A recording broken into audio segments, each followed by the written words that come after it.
traversée du Parc des Princes. C'est peut-être après cette traversée du Parc des Princes, dont on verra peut-être des images tout à l'heure. Je crois que c'était en 13, c'était pour ses 50 ans. Pour ses 50 ans, et ben c'est peut-être pour ça qu'il a voulu être au plus près de son public sur les Champs-Élysées tout à l'heure à partir de midi, où les Champs-Élysées ont été coupés en deux avec la moitié. Le corps de Johnny passera avec les bikers, les 800 ou 900 bikers qui l'accompagneront, et le public pourra être au plus près de lui comme il l'était finalement et je au Parc des précise, Princes. les Champs-Élysées où il n'a jamais chanté, mais où il a failli chanter.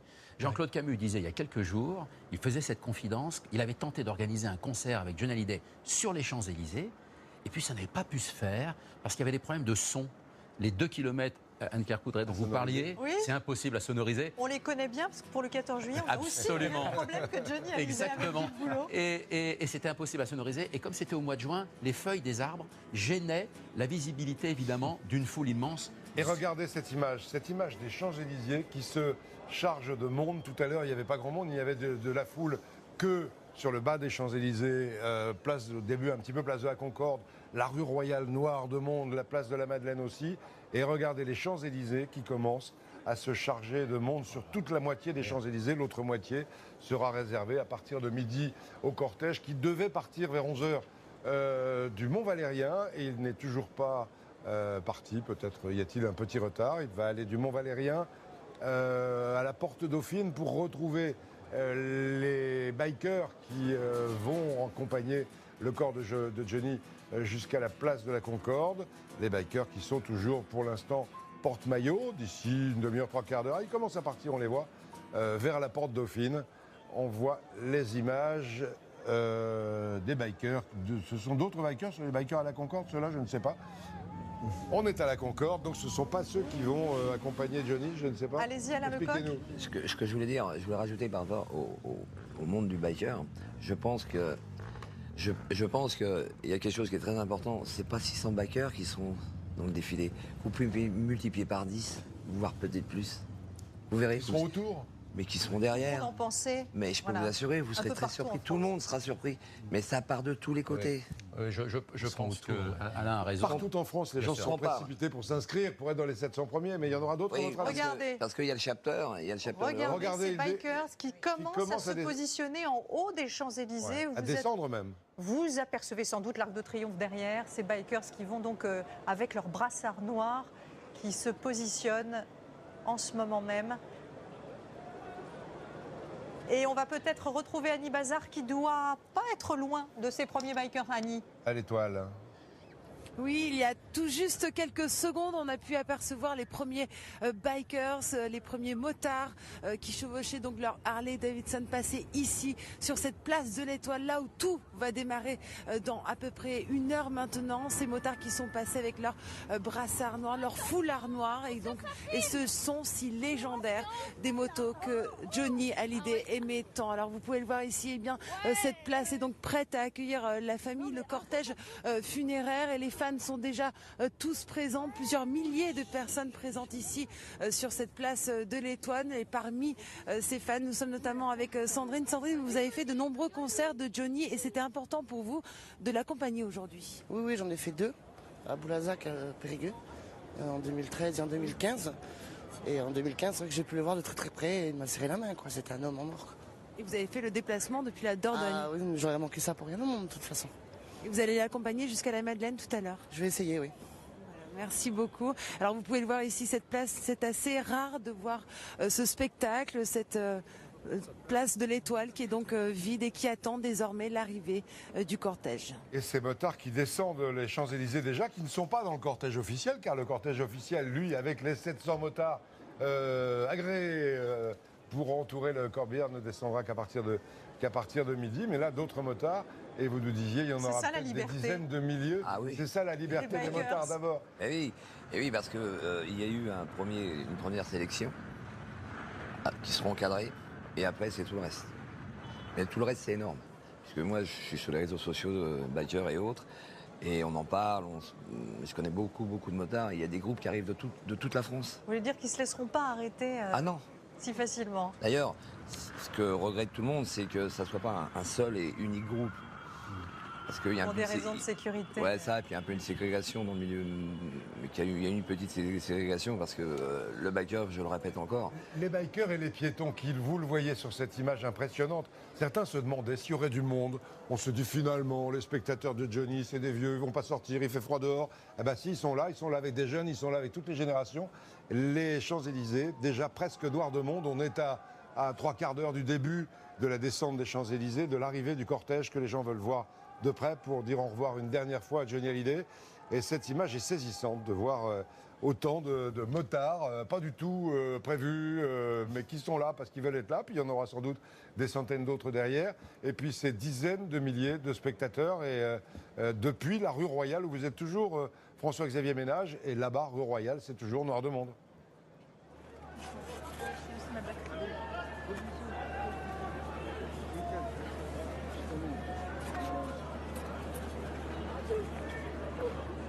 Essayez de faire vite. Plus là. Alors on voit ces bikers qui lèvent la main et qui ont pris la liberté, donc on le disait, de descendre ces Champs-Élysées. Aujourd'hui, on rend hommage à un homme qui est un survivant. C'est un peu ce qu'on dit de Johnny Hallyday, qu'il a failli mourir tellement de fois que finalement on a eu du mal à croire à sa mort, Fabien Lecoeuvre. C'est un survivant artistiquement, mais c'est aussi un survivant humainement parlant. Absolument. C'est pour ça d'ailleurs qu'on était très triste en milieu de semaine quand on a appris sa disparition, parce qu'on n'y croyait pas. Il avait tellement survécu à tout un tas d'accidents de voitures, de motos, des accidents de scène, un accident d'avion, tentative de suicide. Sa tentative de suicide en 1966. Il avait tellement survécu à toutes ces épreuves qu'il est impensable aujourd'hui, inimaginable. D'ailleurs, on le voit dans les yeux du public, que toutes ces images fantastiques de ces fans qui attendent depuis des heures et des heures, voire hier soir, et il y a un désespoir dans le visage de tous ces fans qui sont arrivés comme ça dans la capitale. Et personne ne veut y croire. On ne pense pas, d'ailleurs, les musiciens installés place de la Madeleine qui vont jouer les titres de Johnny Hallyday. Mais il n'y aura pas de Johnny Hallyday.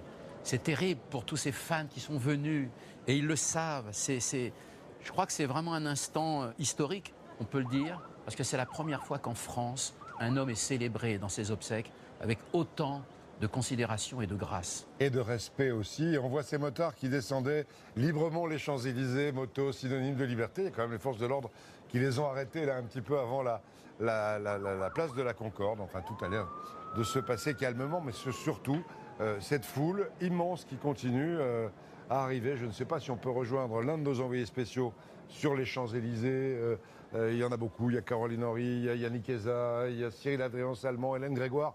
Il y a plein de monde là-bas pour essayer de nous raconter combien ils sont. On ne peut pas encore l'estimer. Certains disaient qu'il y aurait peut-être 500 000 personnes. Alors, puisqu'on voit 1 million, mais c'est énorme.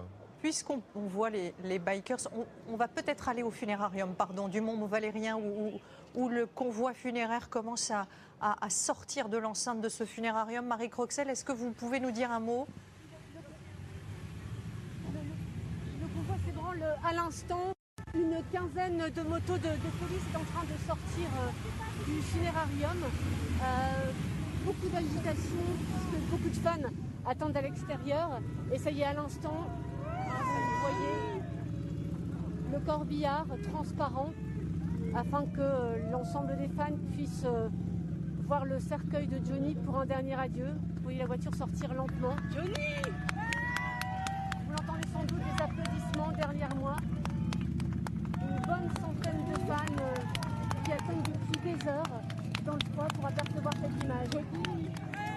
Ils attendent depuis 6 heures parfois ce matin.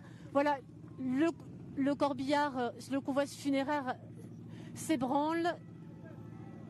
Je pense qu'il doit y avoir une bonne dizaine de voitures noires. Et voilà, vous entendez les clameurs ?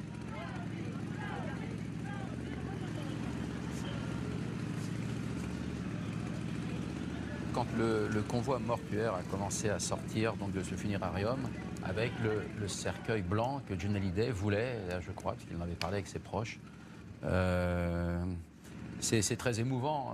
Personne n'y croyait, en fait, jusqu'à maintenant. C'est terrible. C'est ça, c'est la première matérialisation de la mort de Johnny cette disparition, finalement. Et c'est terrible. Pour des millions de Français, c'est terrible de voir ce cercueil blanc, finalement, dans lequel repose le corps de leur idole, celui qui les a enchantés pendant 57 années sur scène. Alain Lecoq, Oui. voir ce cercueil. C'est terrible. C'est terrible, mais quelque part, c'est joli. Cette couleur blanche. C'est très particulier, c'est une hymne, c'est le paradis qui est là. Indirectement, mais voilà, c'est... La lumière. La lumière... Le ciel bleu sur Paris, la neige qui est tombée cette nuit, qui commence à fondre, mais il ne fait pas loin de 0 degré. Et puis tous ces motards qui vont suivre le cercueil et le convoi funéraire avec la famille de Johnny Hallyday, avec les amis proches de Johnny Hallyday, une dizaine ou une quinzaine de voitures qui vont suivre ce convoi, qui vont traverser le bois de Boulogne pour aller jusqu'à la Porte Dauphine. Et on va le suivre avec cet hélicoptère pour accompagner le corps de Johnny Hallyday, la dépouille de Johnny, dans ces voitures, il y a évidemment le premier cercle et il faut savoir que ces personnes, ces proches, vont sortir des voitures à l'entrée de la rue Royale pour remonter à pied et suivre le corbillard jusqu'à l'église de la Madeleine. Et évidemment, ce sera forcément un moment très fort puisque c'est sans doute Laetitia Hallyday qui sera devant ce cortège avec ses deux filles. On remarque aussi, Anne-Claire, la sobriété. Certes, le cercueil blanc, mais aucune fleur. On imaginait, on se souvient d'obsèques d'Edith Piaf ou d'autres avec de Dalida avec des fleurs partout, des monceaux de fleurs sur le corbillard. Là, pas de fleurs. Elles sont déjà, on les a aperçues tout à l'heure, dans l'église de la Madeleine, énormément de roses blanches, la couleur du cercueil de Johnny. Mais là, impressionnant cette image. Et il faut quand même saluer aussi les forces de l'ordre qui ont mis en place un dispositif considérable sur tout le trajet, évidemment, entre le funérarium et pour rejoindre, évidemment, le cœur de la capitale. On va retrouver tout de suite Amandine Atalaya avec un des invités qui va donc assister à cette cérémonie et qui a été parolier de Johnny Hallyday. Amandine. Oui, je suis avec Jean-Jacques Debout, qui connaît aussi très bien Sylvie Vartan. Vous êtes l'époux de Chantal Goya par ailleurs. Et vous avez rencontré Johnny Hallyday lorsqu'il était tout jeune. Il avait 15 ans, c'est ça? 15 ans, il était comment? Il avait 15 ans et demi. Il était très beau, on aurait dit un petit archange qui arrivait du ciel. Et il chantait dans une brasserie à Pigalle qui s'appelait les Pierrots de Montmartre, qui a disparu. Et le patron lui mettait des disques dans le jukebox. Il avait une guitare et il accompagnait le jukebox. Et surtout la chanson de Bill Haley, Rock on the Clock.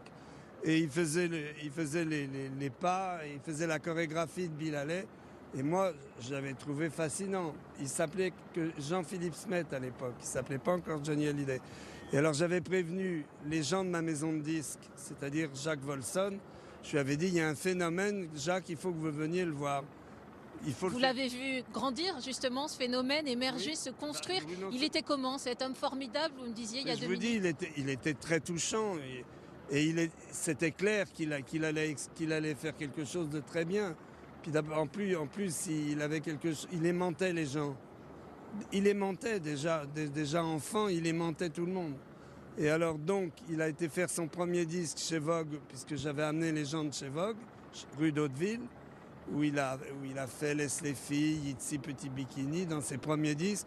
Et puis quand il y a eu son film D'où viens-tu Johnny, son premier long métrage, il m'a demandé d'écrire la chanson et je lui ai écrit Pour moi la vie va commencer.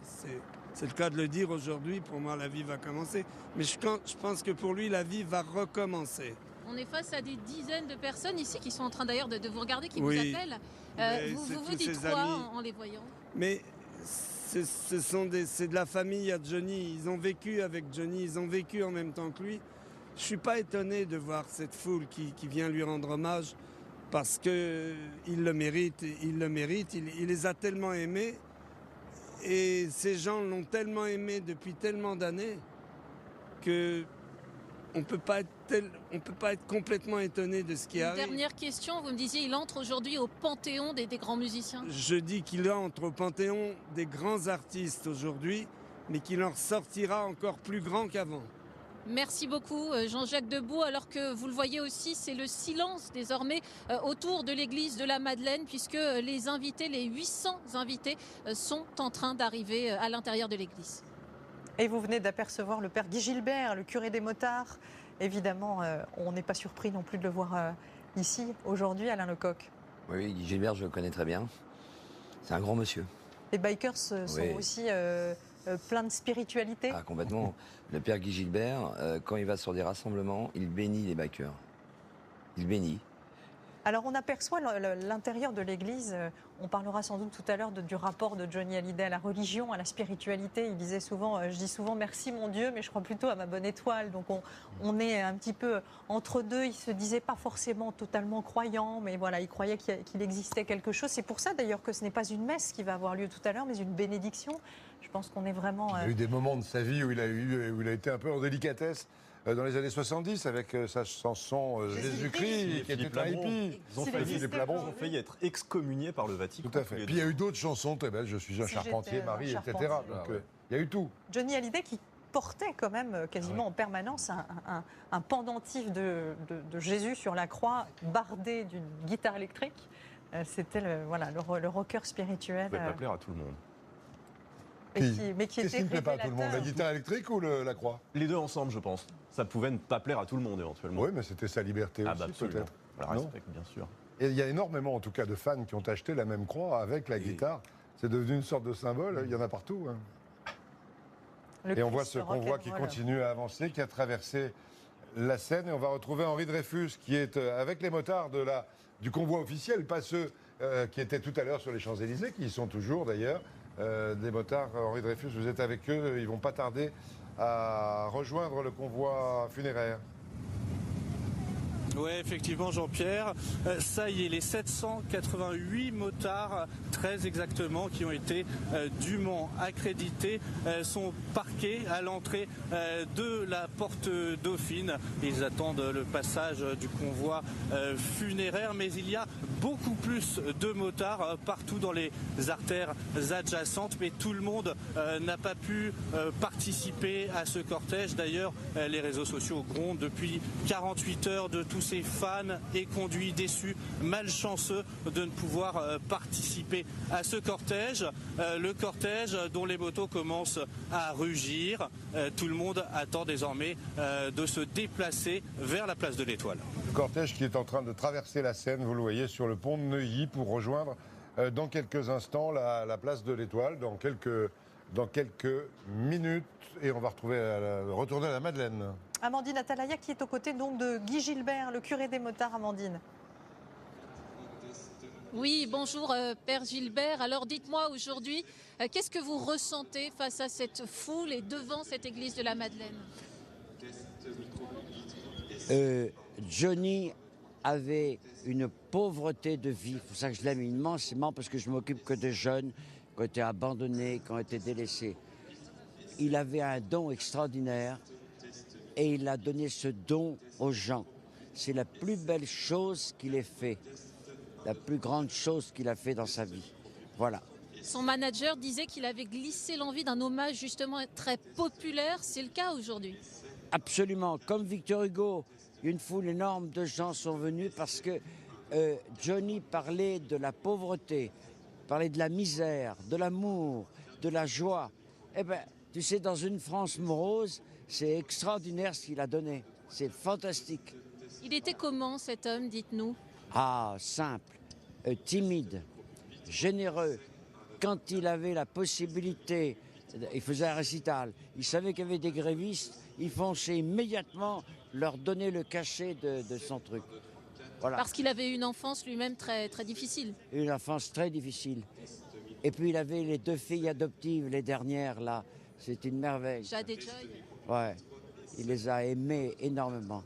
Vous faites partie des 800 invités, j'imagine. Je suis prête, je vais prier pour lui parce que je pense qu'il faut le bordel, un sacré bordel au paradis en chantant avec les anges.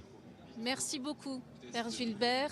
Et donc, il va rejoindre cette église de la Madeleine avec d'autres invités qui sont en train d'arriver ici. Johnny Hallyday qui a toujours foutu le bordel. Oui, mais on imagine qu'au paradis, le prince du tumulte. Et vous imaginez avec Jean d'Ormesson qui doit déjà lui reprocher d'être mort le lendemain de sa mort à lui, comme il le disait chez Ardisson il y a quelques années. On entendait ce prêtre évoquait Victor Hugo. Oui. Vous étiez le premier à nous en parler, à comparer ce qui se passe aujourd'hui finalement, ce qu'on est en train de voir se passer, à ce qui s'était passé le 1er juin 1885 à l'enterrement de Victor Hugo. C'était la Et première fois. Je vous coupe, on voit Sylvie Vartan à l'instant qui arrive donc dans cette église de la Madeleine. Sylvie Vartan, première femme de Johnny Hallyday. Leur mariage avait d'ailleurs été un autre moment très populaire avec des caméras jusque devant l'hôtel. Vous pouvez nous en parler, Marc Brincourt. Et la maman de David aussi.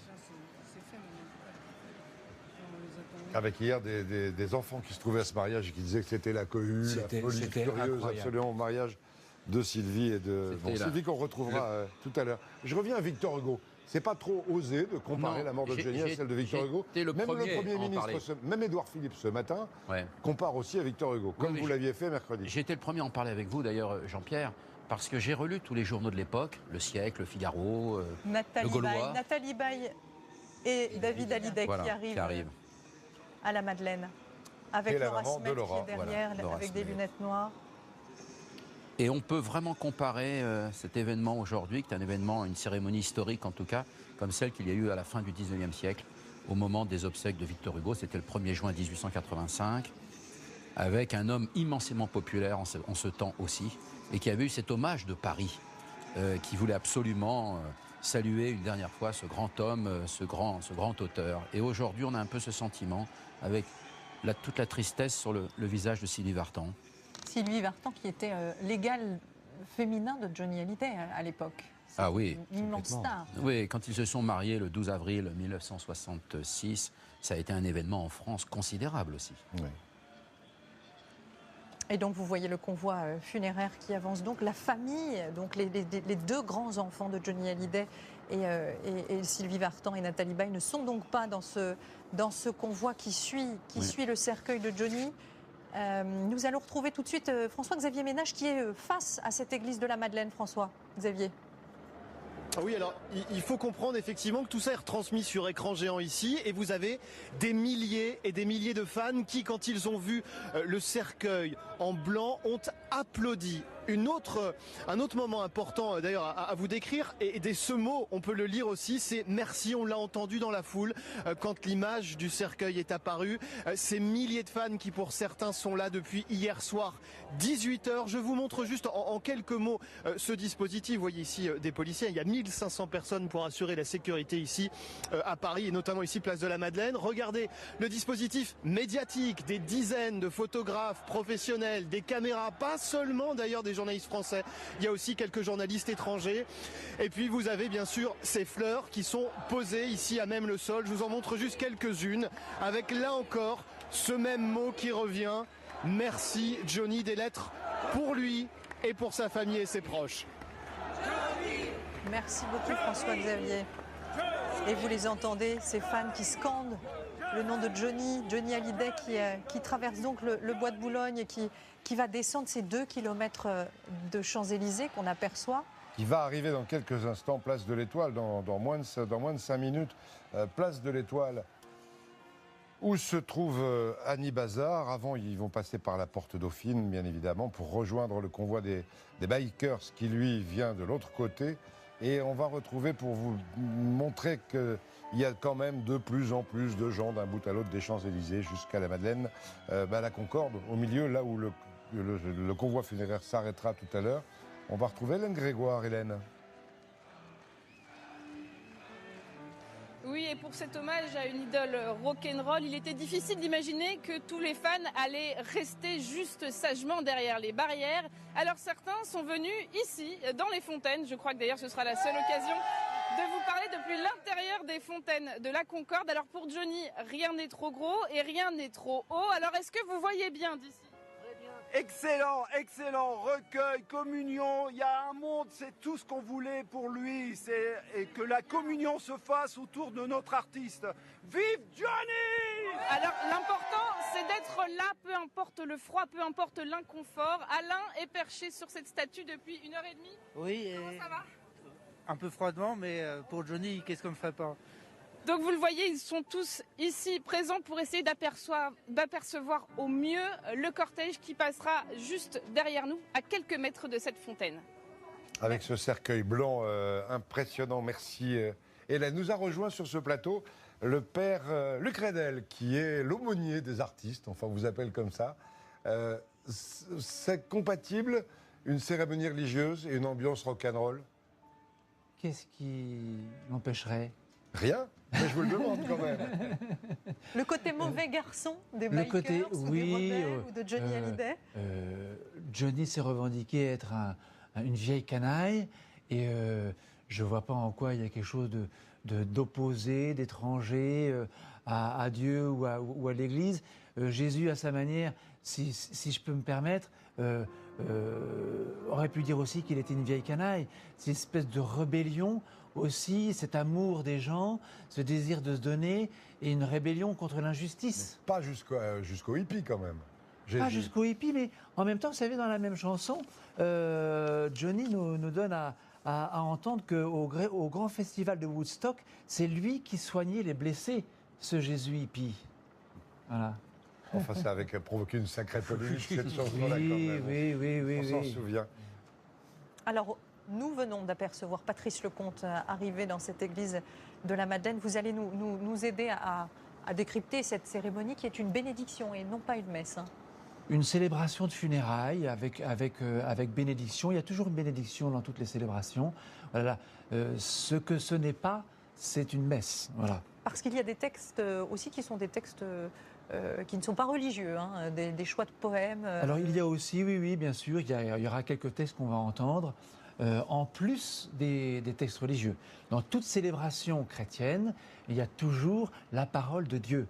Dieu parle parce qu'il aime, et donc du coup, ça va être notre joie de l'écouter, de nous parler, à chacun, à chacune, surtout à tous les fans qui sont dans la tristesse, pour leur donner d'entrer dans l'espérance. Vous savez que la foi chrétienne est pour nous l'occasion, et pour tous ceux qui le souhaitent, eh bien, de confier leur peine au cœur de Dieu, et aussi d'accueillir de sa part cette espérance que Dieu donne, cette résurrection que Jésus a reçue de son Père, parce qu'il est allé jusqu'au bout de l'amour, eh bien, il l'offre en partage à tous les hommes qui le souhaitent.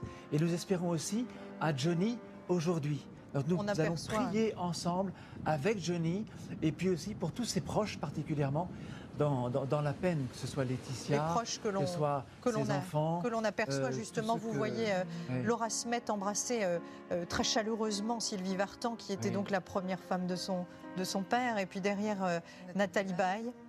On n'a pas encore vu David. Estelle aussi est arrivée. Estelle est arrivée, Estelle Lefébure, la première femme de David Hallyday, est arrivée avec...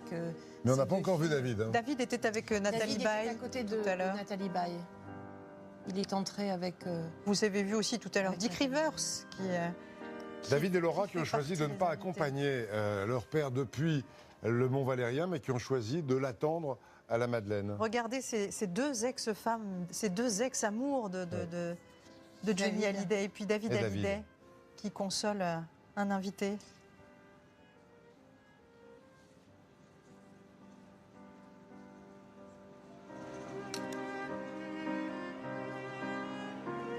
C'est la tristesse d'une famille, c'est la tristesse de proches, c'est la tristesse du monde de la chanson, et c'est la tristesse de tous les gens qui sont massés le long des Champs-Élysées, place de la Concorde, qui chez eux regardent ces images avec nous et regardent ce cercueil qui continue à avancer pour rejoindre dans quelques instants maintenant les motards, plus de 700 motards regroupés place Dauphine en attendant le cortège funéraire.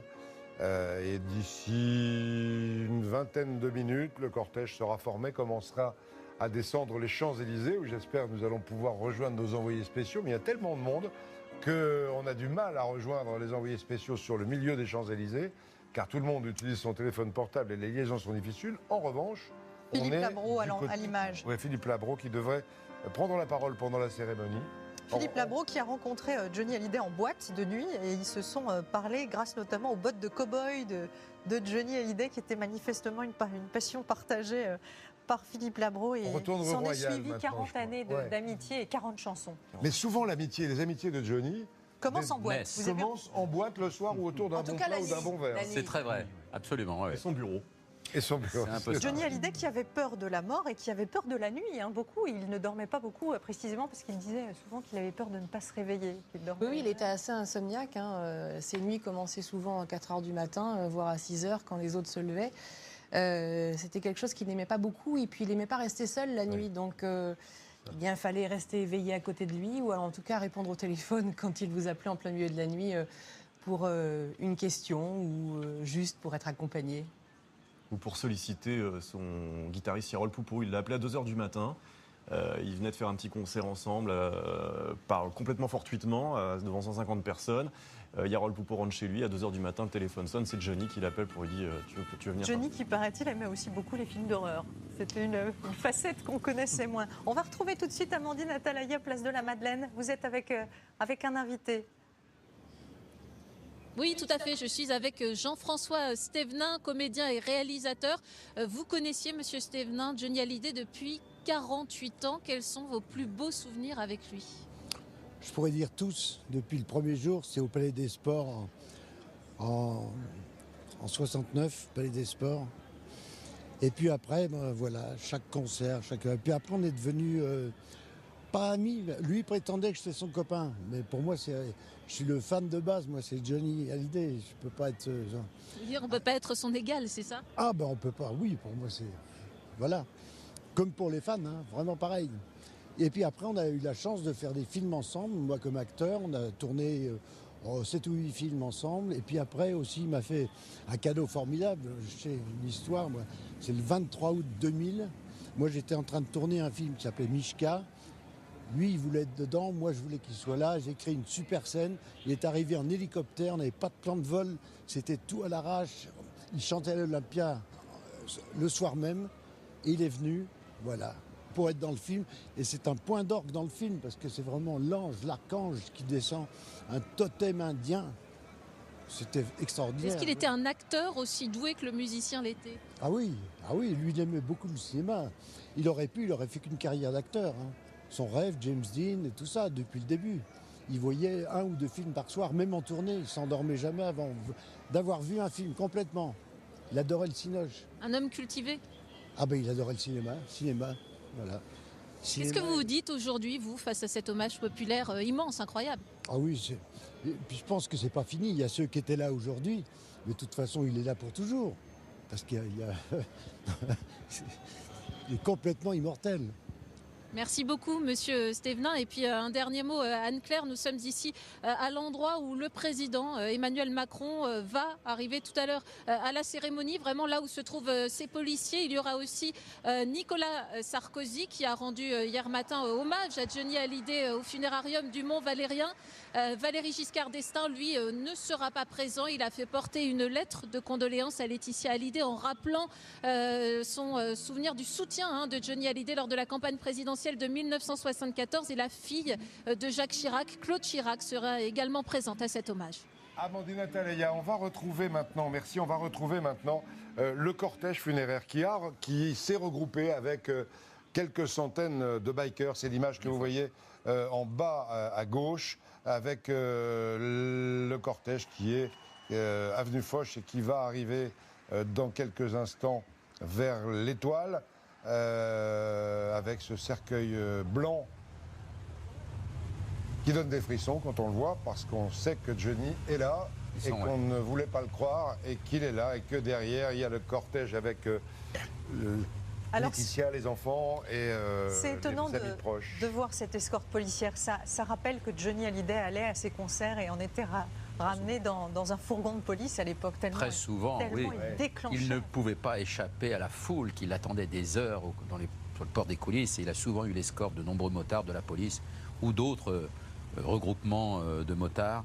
Là, il remonte le convoi funéraire remonte l'avenue Foch jusqu'à la place de l'Étoile. Et les motards, les 600 motards sont derrière lui. Si la caméra pouvait se tourner, on le verrait. Voilà. Et dans quelques instants, ce moment que voulait Johnny, le moment le plus important de cette matinée, avant l'office religieux, bien évidemment, après l'office religieux, comme vous voulez, c'est cette rencontre avec le public sur les champs, au plus près de ce public qui va sans doute chanter, prier, pleurer et rire en même temps.